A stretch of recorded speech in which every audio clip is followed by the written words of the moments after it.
Hey guys, it's Mark from the Coastside Church, and I just wanted to give you a bit of an update and also a bit of encouragement with what's happening here on site at the new church. But before I start, let me just say a massive big thank you to everyone that's been here on site over the last couple of Sundays. We have got a stack of stuff done. We've got the stages pretty well built. We've got office walls up, the boardroom. We've got the kids' church stuff starting to come together. We've got the extra toilet that we're building down on the bottom floor. So there's a bunch of things that are happening. But if you haven't been able to make it, let me encourage you, we are still raising money for the things we've got left. We've got to buy carpet. We've got to fit out the cafe. We've got to do electrical work. We even need to buy a kitchen sink or a sink for the church. So listen, if you are feeling generous and would like to donate, please just direct deposit the money into our account and we'll make sure it goes to good use. Now, I know that we are not currently meeting at church. In fact, we haven't met at church for a number of months now.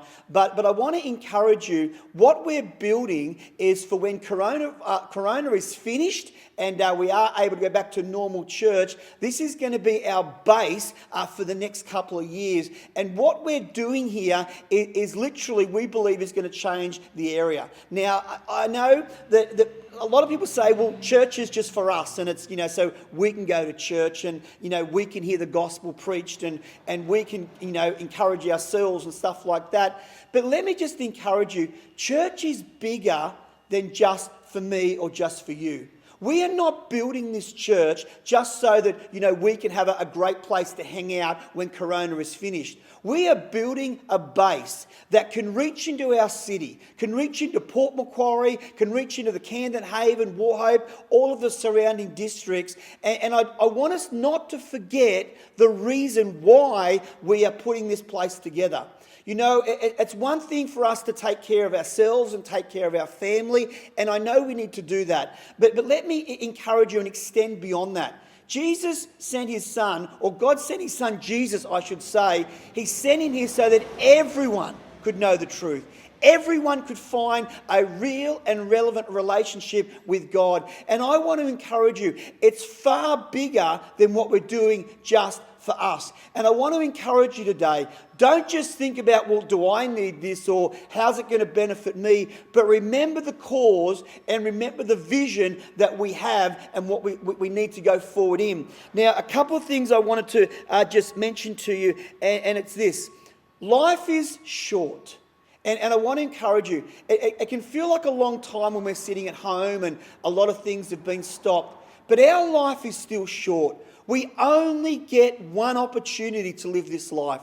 We only get one opportunity to serve God on this earth. We only get one opportunity to make these 70, 80, 90, 100 years, whatever you get. We only get one chance to make our life count. And I want to encourage you, don't miss out and don't lose sight of the big picture. I want to read a Bible verse to you, and it's coming out of Luke, and I'm going to paraphrase this a little bit, and you can go back and read the whole thing in Luke chapter 2. But, I want to talk to you about not worrying about the world. I have heard so many thoughts just from strangers, from people in the church, the news, the internet, about, how this could be the end of the world, how things could go wrong, how we're in fear and we can't go forward. But the Bible says this, and this is Luke speaking in Luke chapter 12 and verse 25. It says, "Who of you, by worrying, can add a single hour to your life?" That there's something that really grips people. And it's worried about what is going to happen. What's going to happen tomorrow? What's going to happen with the next gen? What's going to happen with the church? Let me tell you something. Luke says, who of you, by worrying about anything, can add one single hour to your life? And it says this in verse 27. It said, "Consider how the wild flowers grow. They do not labor or spin. Yet I tell you that not even Solomon in all of his splendor was dressed like one of these. If that is how God clothes the grass of the grass in the field, which is here today and gone tomorrow, how much more will he clothe you, O little faith?" And I want to just put another stop to this again. Don't worry about everything. Don't worry about what's happening in the world. Don't worry about what's happening down the track in church. Don't worry about what's happening during Corona or after Corona. You can't do anything about it. And God says to us, let's not spend our time worrying, but let's spend our time building. Let's spend our time building a relationship with God. Let's spend our time building a relationship with our family. Let's spend time building the kingdom of God here on earth. Let's spend time doing something that when we can get back and meet in a church, that we can bring people to a place where they can hear a clear gospel message that will help them find that real and relevant relationship with God.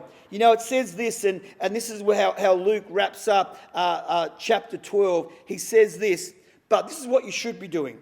But seek his kingdom, and all these things will be given to you as well. Do you know the number one thing that we're supposed to do with our life is seek his kingdom? And that is not just his kingdom for our life or for our family, but it's his kingdom for the whole world. It's his kingdom for our area. It's his kingdom for Port Macquarie. It's his kingdom for our district. And planting this church and building this church and gathering as we are on Sundays to get this place ready is a far bigger vision than worrying about what's happening in the world and actually becoming an answer to the world. And I want to encourage you, don't give up on connecting with us. Don't give up on praying. Don't give up on giving. Don't give up on sowing. Don't give up on reaping. Don't give up on anything that you know that God has called us to do. This building that we're standing in right now, it's just a shell. Yes, some of the stuff is happening. Yes, things are going forward, but it's just a shell. But it's going to turn into a place where people can walk into these doors. They can find a relationship with God. They can put down the worry. They can put down the stress, and they can realize that God not only has the whole world in his hands, but he has your life in his hands, and he has my life in his hands. It says this, and this is a bit of an encouragement to everyone that's currently at church. In verse 35, it says, "Be dressed and ready for service, and keep your lamps burning, like a servant waiting for their master to return from a wedding banquet, so that when he comes and knocks, they can immediately open the door and let him in." This is God's way of saying, don't worry, but be ready. Be ready for what God's doing in the city. Be ready for what God's doing in your family. Be ready for what God is doing in his church. Be ready for when God comes knocking back on the door of your life or your neighbours or in the city, that you're ready to open up that door and let people in. I believe that us getting a church ready is very similar to what Luke's talking about here in chapter 12. We are getting a place ready that the moment that people are allowed out again, we can open up the doors and we're ready to start to speak to people, ready to start to invite people, ready to start to pull people in and let them know the truth about not worrying about everything in the world, but being ready and knowing that God has it all in his hands. It says this in verse 38. "It will be good for those servants whose master finds them ready, even if he comes back in the middle of the night or towards daybreak." Verse 40 says this, "You also must be ready, because the Son of Man will come on an hour when you least expect him to come." You know, the Bible's very clear that when God actually returns, he will come back when nobody else is expecting it. It'll be in a time when you're not really ready for it. It'll be in a time when you're not expecting it. And Luke is encouraging us, make sure that you're ready. That if God just turns up in the middle of the night, or God turns up right before daybreak, that you have positioned your life in a place of readiness and ready to serve him and ready to walk with him. Don't drift away from God and become unready for what God's going to be doing next. Don't feel like the whole world is shutting down and churches are shutting down, and then all of a sudden you're not ready for what God is doing next in our district or next in our church. I want to encourage you. This is a massive update on what God is doing in this church, not just what we're physically doing in the building, but what God is doing in our church, in our lives, and in our city. Let's be ready. Let's be active. Let's be proactive. Let's not find ourselves asleep or wondering what's going to happen, but let's get ready in the spirit. Let's get ready in the natural. Let's get ready in our lives. Let's get ready in this church, and let's get out there and do all that God has asked us to do. Listen, let me encourage you. Things are happening here at Coastside. They're happening in the building. They're happening in our lives. And I pray that they're happening in your life as well. So until I see you next time, be good and see you on Sunday.